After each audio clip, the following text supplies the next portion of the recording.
Hello and welcome to TruePhone IoT SIM Management Platform training. Today we will have an overview of the platform, exploring its menu and functionalities it offers.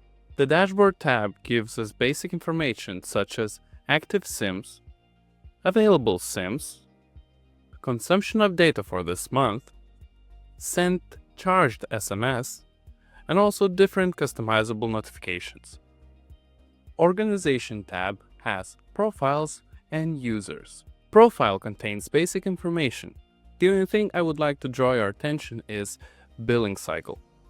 Billing cycle is a unit of time that can be used for creating reports. For example, to create a report of how much traffic was spent by the card during the payment cycle. In our case, it is a standard TruePhone function, which is not useful for us because we can create reports for a calendar month, week, or a certain period of time. Users tab. In this window, we can create new users or edit existing ones.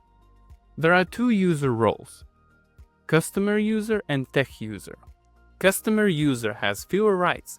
They cannot use the API and don't see the device image in which the card is inserted, cannot create reports and set rules, as well as do not have access to the column of users.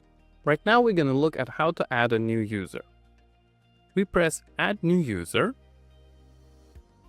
Here we fill out basic information like email address, password, then we confirm password and select user role. In this case, I'm going to select tech user. Then we can add organization name and press Save. Here we can see a notification that user has been successfully added. Next, we're going to take a look at SIM cards tab. Here we have 5 subtabs. We're going to talk about each and every one by one. In the List tab, we can get basic information about SIM cards. For example, ICC ID. It's a card serial number. MSISTN. It's a GSM number of the card. Label, which you can create yourself and hang it on the card. Thus, it is marked which client the card belongs to, or in which device it is inserted. IMSI, International Mobile Subscriber Identifier. SIM card type. Available options are Mini or eSIM. Rate plan. Currently only one is available. It covers 134 countries, 500 megabytes or 5 years. SIM status shows the current status of the card. Possible statuses are: provisioned. Card is in stock mode. 5 years do not count. Pre-active. In this status, we transfer the card to the client's account. 5 years do not count. As soon as the card is inserted into the device and opens GPRS, the status automatically changes to active. And from this moment, the countdown of 5 years begins. Active. The card is active. Suspended. The card is switched off with all statuses, GPRS and SMS. And retired. The card is disconnected. This process is irreversible and you cannot change the status after that. It is used if you have lost the card and if you want to never use it again. Next is data status. The card's ability to use internet. If disabled, the card will not connect to the operator and can only communicate via SMS. Session status. If offline, the card doesn't have active GPRS status. It can be connected to an operator, communicate via SMS. The status indicates GPRS. If status is online, GPRS is open. Data. Consumption of the current month. At the beginning of each calendar month, it is reset to 0. SMS MO status. The ability to send SMS from the card to other non-TruePhone networks. By default, the service is off, but it can be purchased. We will talk about the SMS a little later. SMS MT status. The ability of the card to receive SMS. By default, this service is enabled. To avoid misunderstandings, the user is unable to change the status. Users are allowed to disable this on request. Country. determined by the code of the operator to which the card is connected. Network is also defined by the operator code. Last seen date, the date of start of the last closed session. An example, if a card opened the session at 13 o'clock, closed it at 14, and opened a new one at 15, which is still active, the portal will show the time at 13 o'clock. Provision date, the date when the card was added to Teltonika account. Date first activated, date when the card was activated. From this moment, the countdown of 5 years starts. Tags, you can create several tags for one SIM card. IP address, internal IP address. Device, this column shows IMEI without the last digit. Rules, rules apply to this card. Last one is send SMS. You can send an SMS message. For more information, see Send SMS. Next subtab is Attributes. In Attributes, we have a function to create attributes that will be added as a separate columns to the main map list. It helps with filtering. It also allows you to enter a value in Latin characters only. Here we can add attribute and we can save it. We can use this attribute later. Next subtab is Tags. Tags are helpful. Creation of tags can be used to filter SMS cards. You can create tags that you can use to filter SMS cards from the list. Here you can delete or edit tags. Send SMS. Source number, IoT Portal number from which the message will be sent to the SIM card. If authorized numbers are used, the number 6260 must be added to the general list. SIM cards. The list of cards to which the message will be sent.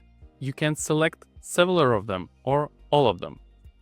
Message, the actual text of the message to be sent. Now I'm going to show you how to send an SMS. First, we have to select the SIM card we would like to send the number to. For example, this one. And let's send a simple message. And then we press send. Here we get the message of successfully sent message. Next subtab is SMS History. Here we can see the last message we sent. The history is shown for the current month. Here we have the ability to filter history by several criteria. By date, SEC ID, origin, which is the sender number, destination, which is the receiver's number, SMS type, mobile originated, sent from card, mobile terminated, received on card. Also we have status and delivery status. Next we're going to take a look at Devices tab. This tab shows IMEIs and ICC ID cards. You can also see other useful information such as manufacturer and model. You can filter customers using equipment not manufactured by Teltonika. Rules tab. Here we have two types of rules, event rules and usage rules. Event rules, when a certain event occurs, if the device changes its IMEI, the device departing, entering a certain country, you can enable or disable certain card statuses, send commands and receive answers. Usage rules. You can create a rule that will change the status of the card when a certain amount of data is consumed. For example, if a card has used 20 megabytes of data in the last 7 days, you should change its status to suspended, thus preventing further data consumption until the reason for the increased consumption is identified. The client will also get an email notification, letter or an SMS message to true phone number when the rule is triggered. Guides for creating some rules, for example auto top-up, are described in wiki.teltonika-gps.com. Let's create an example rule. If the device IMEI of Teltonika device is changed from the prefix, first digits of the Teltonika IMEI, to the IMEI which does not start with the prefix, first digits of the Teltonika device IMEI, the card goes to suspended status and does not use data. This way you can avoid cases where the card is taken out of the device and inserted into a phone to use the data. When the rule is triggered, the client will receive an email or a message to TruePhone number. The message can be sent by the system to any TruePhone number, including of the card that triggered the rule. For that, let's add a label and description, and then we press Next. In the rule triggers, we will select New Device. From IMEI prefix to IMEI prefix. We have to select Starts With in both fields, and then we type in the IMEI prefix of the devices we need to control. Then we press Next. Then press only SIM cards that we would like this rule to apply to, and press Next.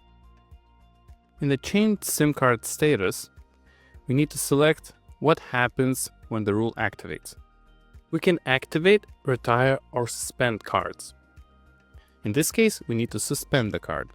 If we want the rule to initiate as soon as we create it and not from the next billing cycle, we need to uncheck Change on Next Billing Cycle tick box.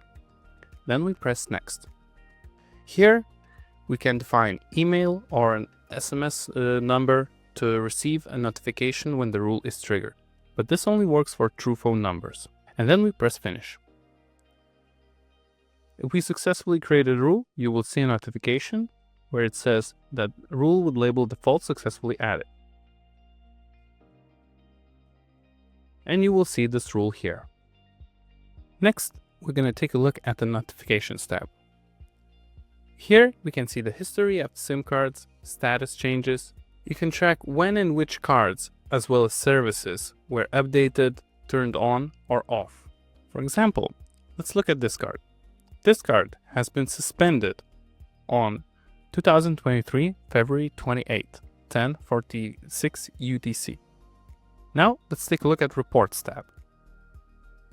In the Reports tab, we can see various reports about changing the number of cards on an account, new plan activations, countries where the cards were connected to operators, data usage. Reports can be created both for individual cards and for groups using tags. The rules for creating some reports, for example outbound SMS usage statistics, are described in wiki.teltonika-gps.com. Now I will show you how to create a report. Let's create a report about location. We select location from the list and press Next. Here we can select our SIM cards. We can select specific SIM cards, use tags, or filter by rate plans. In my case, I will select all SIM cards and press Next. Now we have to select timescale. For timescale granularity, I will select monthly, and for period, I'll select last 3 months. Now we press Finish. In this case, we can see that this card has been in 3 countries: Netherlands, Germany, and Greece. Next, we're going to take a look at Audit Trail tab. In Audit Trail tab, we can see a history of what actions a particular user has performed. We can filter information using these filters if needed. For example, we can see that this user, on this date, has activated SIM cards, and we can see information about the SIM card. In the Support tab, the client can find documentation on the portal and the API that can be integrated into their platform. Since the card and the device are integral parts of the same solution, it is difficult to determine at a glance where the problem is, in device or in the card. Because TruePhone does not have knowledge of our device, the first line of technical support is always performed by Teltonika. We can identify problems, and if TruePhone intervention is necessary, we can always ask for TruePhone help by providing all the necessary information. Plus, for the client, it is not necessary to contact 2 different companies for advice. Everything goes through one hand, and since we are a large client for TruePhone, the priority of solving our tasks is very high. For comparison, imagine the priority of a client who bought 100 cards and who bought 100,000 cards. The last tab is Contacts. In this section, there is a link to internal technical support system of TruePhone. A login and password are required to connect, but are not provided to the client. From behalf of all Teltonika team, we would like to thank you for your attention.